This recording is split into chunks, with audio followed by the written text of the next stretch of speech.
Howdy, folks. It is Thursday, July 17th, and welcome back to another episode of TASB Talks, the podcast bringing you the latest happenings and insights into Texas public education. I'm your host, Matt Mitchell, Senior Communications Specialist here at TASB, and I'm joined once again by my friends from TASB Governmental Relations, Gonzalez, Division Director, and Kelly Rasti, Associate Executive Director. Welcome back to the show, y'all. Thanks, Matt. And you know, the biggest difference between now and regular session is that I knew what day it was. You did.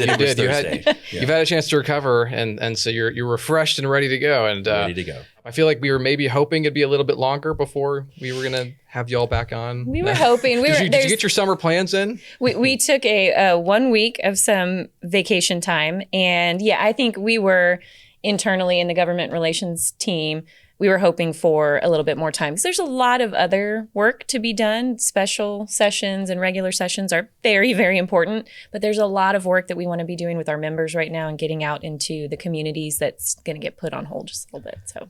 Yes, and that's right. We are, of course, getting ready for a special session that is happening next week, Monday, July 21st. And I guess just to start, before we kind of dive into more of the nitty-gritty details, for those who are new to following the legislature, what exactly is a special session? Like, what does that mean?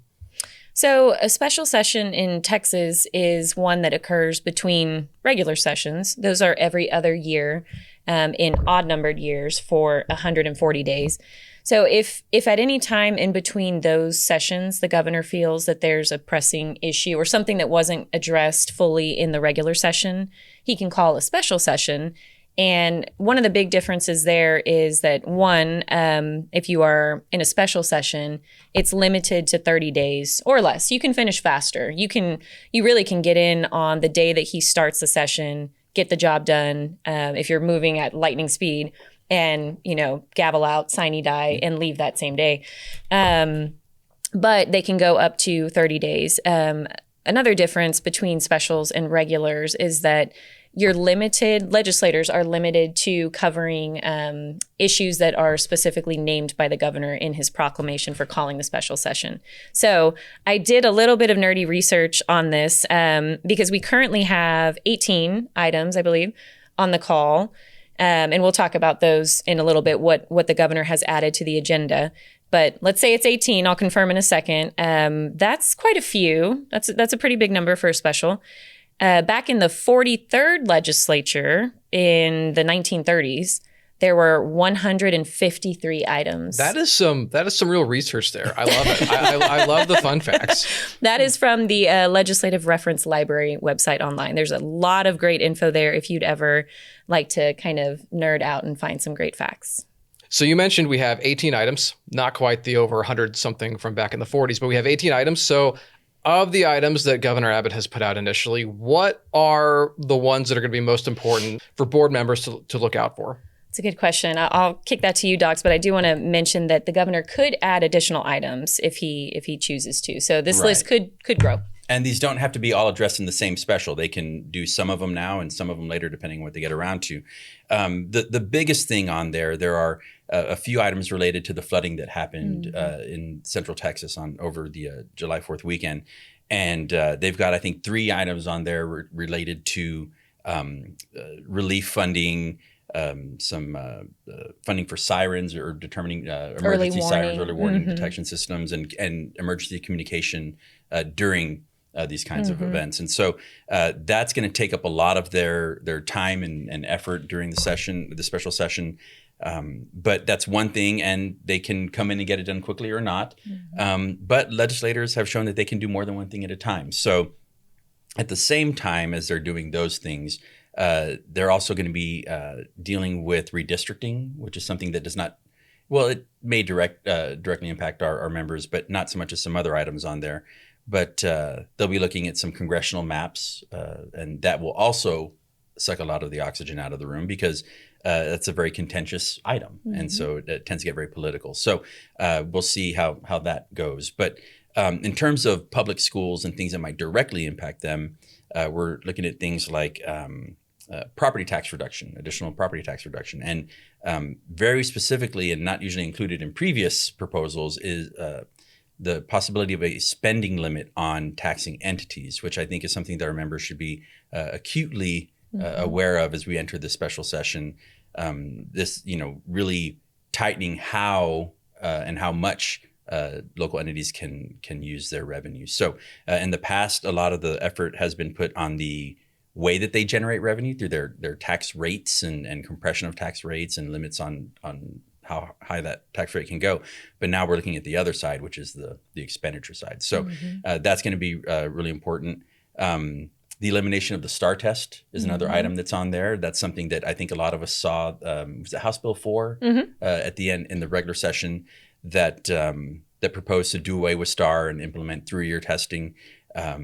Again, I don't know that they've had enough time to really work between the House and Senate on that very important issue and very big issue. So are they ready to do it in the special? We don't know. We'll see how those negotiations have come and how their work during the special during the regular has set up this potential work in the special.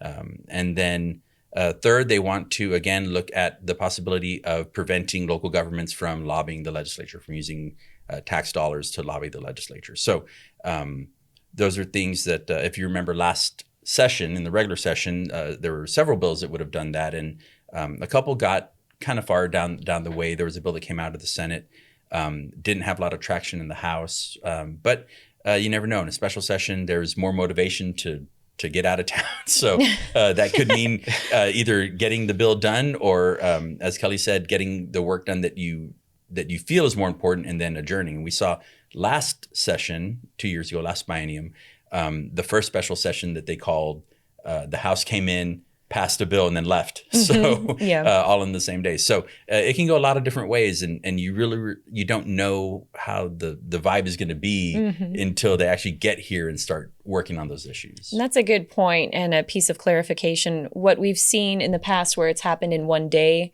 it wasn't really all wrapped up in one day, but one chamber wrapped it up in one day. The House basically did it and they gave the hot potato over to the Senate. Yes. I did also want to note, all of us have been poring over the bills that have been filed. There will continue to be additional bills filed.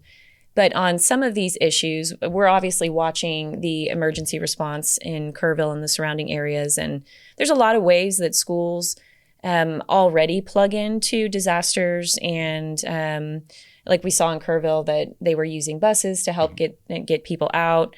Right now, first responders are sleeping in some of the Kerrville campuses. They're often used as hubs for food distribution and all kinds of things. So schools and trustees and school officials are already used to doing that. It's just kind of part of the job. But it's one to watch. These bills that are related to disaster response, it's one to watch for school folks because there might be more that we can be doing or that we can be working into emergency response and operations plans at the city and county or even a broader level.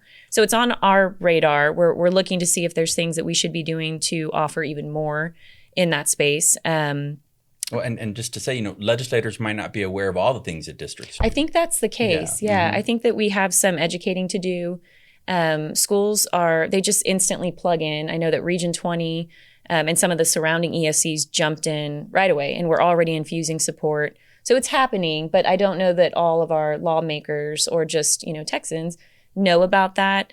And so I hope that it's fully utilized, but we'll keep an eye on it just to make sure that communications are seamless and that we're a part of that solution. But also some of the bills that we're looking at closely, of course, the taxpayer-funded lobbying and the spending limits on taxing entities. Those two in particular, as I've been reading over, apply to traditional public schools, but not open enrollment charter schools. And I don't know if it's an oversight. It's definitely something that we will communicate because it seems that it should apply equally to both at this point. But there's just little pieces of language that make that not the case unless you're very intentional about writing the bill to specify that. So when you see something that says a spending limit on taxing entities, open enrollment charter schools use tax dollars and can in fact carry bond debt there's no vote of the public for those, but they do carry bond debt. But they're not taxing entities. So those spending limits, as I'm interpreting it right now, would not apply to charter schools. And then same with taxpayer-funded lobbying. Those bills read as such that if you are an association like TASB and you represent political subdivisions, which is independent school districts, but not charter schools, then the ban applies. So as I read it, associations that represent charter schools in a very similar fashion to what TASB and other groups do would not be subject to that ban. So just something to keep in mind as you're looking over bills and communicating with lawmakers as well. So as we turn our attention towards the session, again, beginning on Monday, July 21st, Docs, what can board members be doing to get involved? What should they be doing already? What can they be doing over the next month? Yeah, that's a great question. They really should be continuing to develop those relationships that hopefully they were working on during the regular session, communicating how legislation that passed is going to impact their district for this upcoming school year, which is rapidly approaching, as my kids remind me. And I got to go school supply shopping. I haven't been yet. But they need to be, as we said, communicating, how maybe they've reacted in the past to a disaster in other parts of the state to help those legislators who aren't directly impacted by the central Texas flooding to understand maybe a little bit better how that happened in their local districts. So maybe folks that were impacted by severe hail or tornadoes or hurricanes, just really expressing how the district was a lifesaver, literally, for a lot of folks in those areas. So letting them know how important their voice is at the legislature. And, we know that trustees can come down here and talk to folks, and they can call folks, but they can't be here all the time. And as Kelly will tell you, you spent probably 5 days a week there, 8 to 2 in the morning, from 8 a.m. to 2 in the morning. And that's just not something that the average trustee can do. And that's the kind of work that really goes into making sure that legislators at least hear about potential impacts of legislation that they're thinking about passing. So it's ramping up those communications and really pulling from past experiences and from what may happen with legislation and communicating that to their legislators. So chatting them up again. So. Mm-hmm. Well, we'll see how the next month unfolds with the special session. And I want to thank you both for coming on the show. We appreciate it as always. And we'll be sure to have both of you back on, or one of you, or whoever, maybe someone else on your team wants to come back. Anyone's invited. But that would be fun. Yeah, we'll bring some other members of the GR team. Yeah, would love that very much. And thank you again for being here. And we will talk to you next time. And thank you all for tuning in. As always, you can find us on Apple, Spotify, and YouTube.